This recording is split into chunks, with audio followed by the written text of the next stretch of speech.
નમસ્કાર દોસ્તો, મારું નામ દીપાલી છે. હું શહેરમાં રહું છું. મારી ઉંમર હજુ 31 વર્ષની છે. હું દેખાવમાં જવાન અને સુંદર છું, પણ મારી જિંદગીએ મને ઘણું બધું શીખવ્યું છે. હું વિધવા છું. 5 વર્ષ પહેલા મારા લગ્ન સતીશ નામના યુવાન સાથે થયા હતા. સતીશ એક કંપનીમાં કામ કરતો હતો. અમારી જિંદગી ખૂબ સારી ચાલી રહી હતી. પ્રેમ, અપનાપો અને કેટલાક સપનાઓનું સુંદર સંગમ હતું. પણ કદાચ કિસ્મતને કંઈક બીજું જ મંજૂર હતું. એક દિવસ અચાનક સતીશની કંપની બંધ થઈ ગઈ અને તેની નોકરી ચાલી ગઈ. હવે તે ખૂબ તણાવમાં રહેવા લાગ્યો. હું તેને દરરોજ સમજાવતી અને હિંમત આપતી રહી, પણ તે કોઈની સાંભળવાની હાલતમાં નહોતો. સતત ચિંતા, તણાવ અને મનમાં ભારે બોજે તેને અંદરથી તોડી નાખ્યો હતો. અને એક દિવસ અચાનક તેને હૃદયનો હુમલો આવ્યો. મારી આંખો સામે મારું પૂરું વિશ્વ ઉજળી ગયું. તે જ દિવસે મારી જિંદગીએ એવો વાંક લીધો જેણે મારા અસ્તિત્વને જ બદલી નાખ્યું. તે પછી હું બિલકુલ એકલી પડી ગઈ. મારા સાસરિયામાં બધા પહેલા જ ગુજરી ગયા હતા, તેથી કોઈ આધાર નહોતો. લગભગ 1 વર્ષ હું બસ ખામોશીમાં જીવતી રહી. દર સવારે ઉઠવું, ભગવાન સામે બેસવું અને પોતાની જાતને પૂછવું, હવે આગળ શું? પણ કોઈ જવાબ ન મળતો. પહેલા સતીશ કમાતો હતો, તેથી ઘરમાં પૈસા આવતા હતા.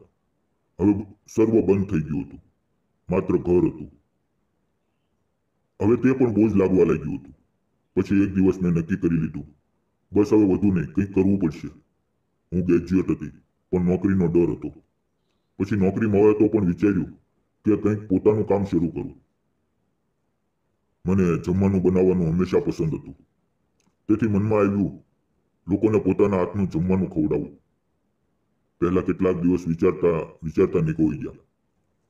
પછી એક દિવસ હિંમત કરી અને વડાપાવ વેચવાનો નિર્ણય કરી લીધો.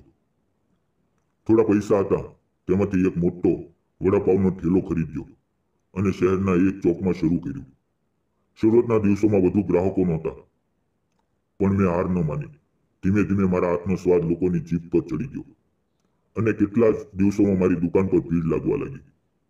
ચા અને વડાપાવ, આ બંને માટે મારો ઠેલો મશહૂર થઈ ગયો. રોજની કમાણી વધવા લાગી. પણ હવે એક બીજી મુશ્કેલી ઊભી થઈ ગઈ. આટલું બધું એકલા સંભાળવું ખૂબ મુશ્કેલ થઈ રહ્યું હતું. સવારે બજાર જઈને સામગ્રી લાવવી, પછી દિવસભર ઠેલા ઉપર કામ કરવું, સાંજ સુધી શરીર થાકીને તૂટી જતું. ત્યારે મેં વિચાર્યું કે હવે કોઈને મદદ માટે રાખવું જરૂરી છે. પહેલા વિચાર્યું કે કોઈ સ્ત્રી રાખવું, પણ સમયે કોઈ મળ્યું નહીં. તેથી મેં ઠેલા પાસે એક બોર્ડ લગાવ્યું, વિશ્વાસુ અને મહેનતુ કારીગર જોઈએ. 3-4 દિવસ વીતી ગયા. એક દિવસ સવારે 11:30 વાગે એક યુવાન મારા ઠેલા પર આવ્યો. તેણે વડાપાવ ખાધા અને તે પાટી જોઈ. પછી તે મારી પાસે આવ્યો અને બોલ્યો, મેડમ, તમને કામદાર જોઈએ? હજુ પણ જરૂર છે? મેં પૂછ્યું, હા છે. તમને જોઈએ? તે હળવું મુસ્કુરાયો અને બોલ્યો, હા મેડમ, મને કામ જોઈએ. મેં તેને ધ્યાનથી જોયો. સાદા કપડાં હતા, પણ ચહેરા પર આત્મવિશ્વાસ હતો. તે દેખાવમાં સારો અને સુસંસ્કૃત લાગતો હતો. મેં પૂછ્યું, તમને જોઈને તો નથી લાગતું કે તમને કામની જરૂર છે. તમારી પર્સનાલિટી તો કંઈક અલગ લાગે છે. તે મુસ્કુરાયો અને બોલ્યો, કપડાં સારા હોવાનો મતલબ એ નથી કે માણસ અમીર હોય. મેડમ, હું ગામનો છું. નામ સંદીપ છે. હું ગ્રેજ્યુએટ છું. ઘણી જગ્યાએ કામ કર્યું છે, પણ ક્યાંય ટકી ન શક્યો. કેટલાય દિવસોથી બેરોજગાર છું. MPSCની તૈયારી કરી છું. તેની વાત સાંભળીને મને લાગ્યું, આ છોકરો ઈમાનદાર છે. મેં કહ્યું, ઠીક છે, પણ અહીંયા કામ કરવા માટે સર્વ કરવું પડશે. સવારે બજારથી સામગ્રી લાવવી, બટાકા છોલવા, બેસન તૈયાર કરવું, ગ્રાહકો સંભાળવા. તે તરત બોલ્યો, કોઈ તકલીફ નહીં મેડમ, હું બધું શીખી લઈશ. મેં પૂછ્યું, ઠીક છે, કાલથી આવી જાઓ. પણ હવે તમે ક્યાં રહો છો? તે થોડી વાર ચૂપ રહ્યો અને પછી ધીમેથી બોલ્યો, મેડમ, મારી પાસે રહેવાની જગ્યા નથી. તેની આ વાત સાંભળીને હું આશ્ચર્યચકિત થઈ ગઈ. ત્યારે તેણે આગલું વાક્ય કહ્યું અને મારું હૃદય જાણે થંભી ગયું. તે બોલ્યો, મેડમ, મારું નામ સતીશ છે. તે ક્ષણે મારું શરીર જાણે જામી ગયું. મારા હૃદયમાં તીવ્ર દુખાવો ઉઠ્યો, કારણ કે મારા પતિનું નામ પણ સતીશ હતું. કેટલીક ક્ષણો હું તેને જોતી જ રહી. મારી આંખો ભરાઈ આવી, જાણે મારી સામે મારા પતિની પડછાયો ઊભો હોય. પછી તેણે કહ્યું કે તે હાલ દોસ્તોના ઓરડામાં રહે છે, પણ હાલત સારા નથી. તે બોલ્યો, જો તમારી ઓળખાણમાં કોઈ ઓરડોમાં હોય તો મને કહેજો. હું વાંચું પણ છું, તો શાંત જગ્યા જોઈએ. મારા ઘરમાં 3 ઓરડા હતા અને એક ઓરડો ખાલી પડ્યો હતો. મેં કહ્યું, મારા ઘરમાં એક ઓરડો છે, પણ ધ્યાન રાખજો, કોઈ હોબાઓ ખરાબ હરકતો નહીં. હું એકલી રહું છું, તેથી અનુશાસન જરૂરી છે. તે તરત બોલ્યો, મેડમ, હું એવો માણસ નથી. હાલત ખરાબ છે, પણ મકસદ માત્ર મહેનત કરીને કંઈક બનવાનો છે. તેની આંખોમાં સત્યતા દેખાતી હતી. મેં પૂછ્યું, તમને કેટલો પગાર જોઈએ?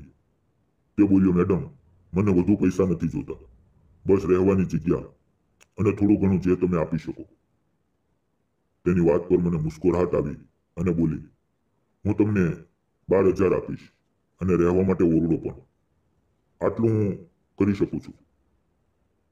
સતીશ વડાપાવ ખાઈને ઉઠ્યો, પૈસા આપ્યા અને બોલ્યો, ઠીક છે મેડમ, હું કાલથી કામ ઉપર આવીશ અને પોતાનો સામાન પણ લઈ આવીશ. બીજે જ દિવસે સવારે 8 વાગ્યે તે આવી ગયો. સમયનો પાકો અને કામમાં ધ્યાન આપનારો હતો. મેં તેને વડાપાવ બનાવવાનો, બટાકા મેશ કરવા, બેસનનો ઘોળ તૈયાર કરવો અને ચટણી બનાવવી બધું શીખવ્યું. શરૂઆતમાં તેને માત્ર ગ્રાહકોને વડાપાવ આપવાના હતા, પણ તે ખૂબ જલ્દી બધું શીખી ગયો. દિવસભર તે ઈમાનદારીથી કામ કરે અને સાંજે ઠેલો બંધ કરીને સીધો વાંચવામાં લાગી જાય. તેની મહેનત અને લગન જોઈને હું પ્રભાવિત થતી ગઈ. સાંજે હું તેને ઘરે લઈ ગઈ અને પોતાનું 3 ઓરડાનું ઘર બતાવ્યું. અમે બંનેએ મળીને ખાલી ઓરડો સાફ કર્યો અને તેણે પોતાનો થોડો સામાન ત્યાં મૂકી દીધો. મેં કહ્યું, તમે મારા ઘરમાં રહો છો, તેથી કેટલાક નિયમો માનવા પડશે. તે મુસ્કુરાયો અને બોલ્યો, હું તમારી ચિંતા કદી વધારીશ નહીં. તે એક વાક્યમાં તેનો વિશ્વાસ અને આદર અનુભવાયો. તે દિવસથી તે મારા ઘરમાં રહેવા લાગ્યો. તેણે કહ્યું હતું કે તે પોતે ખાણું બનાવશે, પણ મને તે વાત સાચી ન લાગી. મેં કહ્યું, તમે બહાર પૂરો દિવસ કામ કરો છો, હું ઘરનું ખાણું તમને આપીશ. તે સંકોચમાં હતો, પછી માની પણ ગયો. હું રોજ તેના માટે ડબ્બો તૈયાર કરવા લાગી. સમયે કામ ઉપર આવવાનું, પૂરી લગનથી કામ કરવું, આ તેની આદત બની ગઈ. વડાપાવ બનાવતા બનાવતા તેના હાથમાં અદ્ભુત સચ્ચાઈ અને સફાઈ આવી ગઈ અને તેની મીઠી મુસ્કાનથી લોકો પણ ખુશ રહેતા. ગ્રાહકોની ભીડ વધતી ગઈ અને ઠેલાની કમાણી પણ હવે ઠીકઠાક ચાલી રહી હતી. પણ એક દિવસ હું અચાનક બીમાર પડી ગઈ. તીવ્ર તાવ અને એટલી કમજોરી કે પથારીમાંથી ઉઠવું મુશ્કેલ હતું. આગલા દિવસે સતીશ ઠેલા પર ગયો. ત્યાં હું ન મળ્યો તો સીધો ઘરે આવ્યો. દરવાજો અડધો ખુલ્લો હતો. અંદર આવ્યો તો મને પથારીમાં પડેલી જોઈ. તેણે કંઈ કહ્યું નહીં, બસ ધીમેથી પાસે આવ્યો અને મારા કપા ઉપર હાથ મૂક્યો. તેનો હાથ ઠંડો હતો, પણ તે સ્પર્શમાં અત્યંત ચિંતા હતી. તે ધીમેથી બોલ્યો, તમને તાવ છે? તેણે મારું માથું સહેલાવ્યું, ઓઢણું ઠીકથી ઓઢાડ્યું અને બહાર ચાલ્યો ગયો. કેટલીક વાર પછી એક ડોક્ટર લઈને પાછો આવ્યો. ડોક્ટરે દવા ઇન્જેક્શન આપ્યા અને કહ્યું કે મને આરામ જોઈએ. હું અડધી બેહોશીમાં હતી, પણ બધું સાંભળતી હતી. ડોક્ટર પાસે પૈસા પણ સતીશે જ આપ્યા. પછી તે સીધો રસોઈમાં ગયો અને મારા માટે આવું જમવાનું બનાવ્યું. મારું માથું ફરી રહ્યું હતું, પણ હૃદયમાં એક અજીબ શાંતિ હતી. કોઈ મારી સંભાળ લઈ રહ્યું હતું. તે જમવાનું લઈને આવ્યો અને બોલ્યો, ગરમ છે, થોડુંક ખાઈ લો. હું ઉઠી નહોતી શકતી, તો તેણે ધીમે ધીમે મારું માથું પોતાના હાથમાં લઈને મને આધાર આપ્યો અને ચમચીથી ખવડાવવા લાગ્યો. હું કંઈ ન બોલી, તેને જોતી જ રહી. તેના ચહેરા પર ચિંતા અને તેની અંદર એક નરમ અનકહી લાગણી હતી, જેનું નામ હું જીભ પર નહોતી લાવી શકતી. જમ્યા પછી તેણે પાણી આપ્યું અને બોલ્યો, આરામ કરો, ઠેલો હું સંભાળીશ. અને તે ચાલ્યો ગયો. તે દિવસે પહેલી વાર મને લાગ્યું કે મારી જિંદગીમાં ફરી કોઈએ પ્રકાશ કર્યો છે. તે માત્ર કામ કરનારો છોકરો નહોતો, મારી એકલી દુનિયામાં એક નાનકડી આશાનો દીવો બની રહ્યો હતો. આખો દિવસ તેણે એકલાએ ઠેલો સંભાળ્યો. ગ્રાહકોની ભીડ, પૈસા સંભાળવા, ઓર્ડર આપવા, સફાઈ. બધું જ કંઈ થાક્યા વગર, ચીલ વગર, અને સાંજે સીધો મારી પાસે આવ્યો. તે દિવસે જ્યારે મારી તબિયત ઠીક નહોતી, તે દરરોજ મારી દવા, જમવાનું, આરામ બધું ધ્યાન રાખતો. તેની આ સેવા જોઈને મારી આંખો અનેક વાર ભરાઈ આવી. હું વિચારતી, ક્યાંથી આવ્યો આ ભગવાનનો મોકલેલો માણસ મારા જીવનમાં? 3-4 દિવસ સુધી તે લગભગ સાંજે મારા જ ઘરે રહેતો, મારી દરેક જરૂરિયાત પર ધ્યાન આપતો. 4 દિવસમાં હું ઠીક થઈ ગઈ. પણ તે દિવસોમાં તેણે જે સેવા અને ખ્યાલ રાખ્યો તેને હું જિંદગીભર યાદ રાખીશ.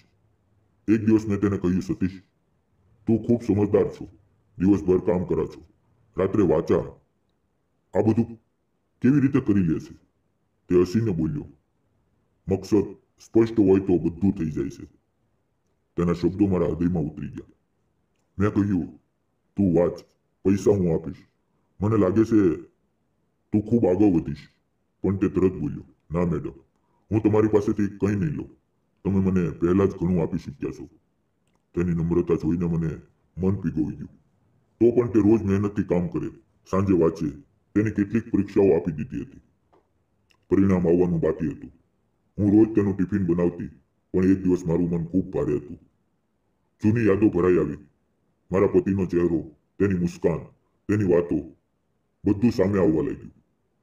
હું બારી પાસે બેઠી અને ચૂપચાપ રડવા લાગી.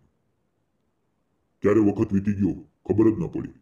તે ક્ષણે મારા હૃદયમાં બે દુનિયા હતી, એક ખોવાયેલો ભૂતકાળ અને એક ધીમે ધીમે ઉગતી નવી આશા. અને હું તે બંને વચ્ચે ક્યાંક થંભી ગઈ હતી. તે સમયે દરવાજા પાસે સતીશ આવ્યો અને તેણે મને રડતી જોઈ. મને તો એ અનુભવ પણ નહોતો કે તે અંદર આવી ચૂક્યો છે. તે ધીમે ધીમે મારી પાસે આવ્યો અને નરમ અવાજે બોલ્યો, શું થયું મેડમ? તમે રડો છો કેમ? મેં આંસુ લૂછ્યા, પણ અવાજ હજુ ભરાઈ રહ્યો હતો. મેં ઊંડો શ્વાસ લીધો અને કહ્યું, સતીશ, સાચું કહું તો મારા પતિના જવા પછી હું એકલી થઈ ગઈ હતી. તેનો પ્રેમ, તેનો ખ્યાલ બધું ખતમ થઈ ગયું. તેની સાથે મારું જીવન ખુશીઓથી ભરેલું હતું. પણ તેના ગયા પછી મને જીવવાની ઈચ્છા જ નહોતી બચી. અને જ્યારથી તમે મારી જિંદગીમાં આવ્યા છો ત્યારથી એવું લાગે છે કે જીવન ફરી કોઈ હદ સુધી જીવંત થયું છે. આ કહેતા કહેતા મેં તેનો હાથ પકડીને આંખોમાં જોયું. અમારી નજરોમાં હોય અને અમને લાગ્યું કે અમે એકબીજા માટે જ બન્યા છીએ. તે ક્ષણે અમને લાગ્યું કે અમારી વચ્ચે એક ગાઢ ભાવનાત્મક જોડાણ થઈ ગયું છે. તે દિવસ પછી અમારી જિંદગીએ એક નવો વળાંક લીધો. અમે બંને સવારથી કામમાં ડૂબેલા અને સાંજે એકબીજાની સંગતમાં વખત વિતાવતા. અમારો પ્રેમ ધીમે ધીમે ખીલવા લાગ્યો અને 6-7 મહિનાની અંદર અમે એકબીજાના સાથ સહકાર વગર રહી ન શકતા. મારા જીવનમાં અંધારું દૂર થઈ ગયું હતું અને ફરી એક દિવસ સતીશના જીવનમાં એક સુંદર સવાર આવી. પોસ્ટમેન એક પત્ર લઈને આવ્યો. સતીશે તે પત્ર ખોલ્યો, વાંચ્યો અને કેટલીક ક્ષણો માટે સ્તબ્ધ રહી ગયો. પછી અચાનક ખુશીથી ઉછળતો તે મારી તરફ આવ્યો અને બોલ્યો, મેડમ, મારું સિલેક્શન થઈ ગયું છે. હું ફર્સ્ટ ક્લાસ ઓફિસર બની ગયો છું. તેની આંખોમાં ખુશીના આંસુ હતા. મારું હૃદય પણ આનંદથી ભરાઈ ગયું. તેણે તે પત્ર મારા હાથમાં આપ્યો અને મને જોરથી ગળે લગાવી લીધી. તેણે કહ્યું, આ બધું તમારી લીધે થયું છે. તમે મને જીવતા શીખવ્યું, આધાર આપ્યો, જમવાનું આપ્યું અને મનથી ઊભા થવાની તાકાત આપી. જો તમે ન હોત તો હું અહીંયા સુધી કદી ન પહોંચત. હું જિંદગીભર તમારો ઋણી રહીશ. તેની વાત સાંભળીને મારી આંખો પણ ભરાઈ આવી. પછી તેણે શાંત અવાજે કહ્યું, હું તમારી સાથે લગ્ન કરવા માંગુ છું. મારું હૃદય ધડકી ઉઠ્યું. મેં તેની આંખોમાં જોયું. તે હવે એક અધિકારી હતો. તેનું ભવિષ્ય ઉજ્જવળ હતું. પણ તે ઊંચાઈ પર પહોંચીને પણ મને ભૂલ્યો નહોતો. તેણે મારા આંસુ લૂછ્યા અને મેં તેને ફરી ગળે લગાવી લીધો. કેટલાક દિવસોમાં અમારા લગ્ન ધામધૂમથી થયા. મારા એકલતત્વને એક નવું જીવન મળ્યું. આજે અમે બંને ખુશી અને પ્રેમથી ભરેલું જીવન જીવીએ છીએ. તેની સફળતામાં મારો હિસ્સો હતો અને મારી મુસ્કાનમાં તેનો જિંદગીમાં મુશ્કેલીઓ આવે તો કેટલાક લોકો હાર માની લે છે. એક નવી શરૂઆતનો પણ યાદ રાખો, દરેક અંતનો એક નવી શરૂઆતનો દરવાજો હોય છે. દીપાલીની જિંદગીમાં સતીશ આવ્યો અને તેણે તેની દુનિયા ફરીથી રોશન કરી. તેથી કદી પણ કોઈ પણ વિશ્વાસ કરવાથી ડરશો નહીં અને પોતાના પર વિશ્વાસ કદી ન ગુમાવશો. પ્રેમ માત્ર સંબંધ નથી, તે એક આશા હોય છે જે મરી ગયેલી જિંદગીને પણ ફરીથી જીવંત કરી દે છે. દોસ્તો, ક્યારેક કિસ્મત આપણને ફરીથી જીવવાનો મોકો આપે છે. બસ આપણે તેને ઓળખતા આવવું જોઈએ. તમને શું લાગે છે, સતીશે જે કર્યું તે સાચું હતું કે ખોટું? પોતાનો મત જરૂર કહેજો. અને આ કહાની સારી લાગી હોય તો વિડીયોને લાઈક, શેર અને સબસ્ક્રાઇબ કરવાનું ન ભૂલશો. ફરી મળશું એક નવા વિડીયોમાં. ત્યાં સુધી આવજો. વિડીયો પૂરો જોવા બદલ આપ સૌનો ખૂબ ખૂબ ધન્યવાદ. મિત્રો, જતા પહેલા આપને જણાવી દઉં કે આ કહાની ફક્ત કાલ્પનિક હતી. તેનો કોઈ પણ જાતિ, ધર્મ કે કોઈ વ્યક્તિ સાથે સંબંધ નથી. આ વિડીયો ફક્ત મનોરંજન અને શૈક્ષણિક હેતુથી બનાવવામાં આવ્યો હતો. ફરી મળીએ આવતીકાલે એક નવી કહાની સાથે. ત્યાં સુધી તમારું ધ્યાન રાખો. ધન્યવાદ મિત્રો.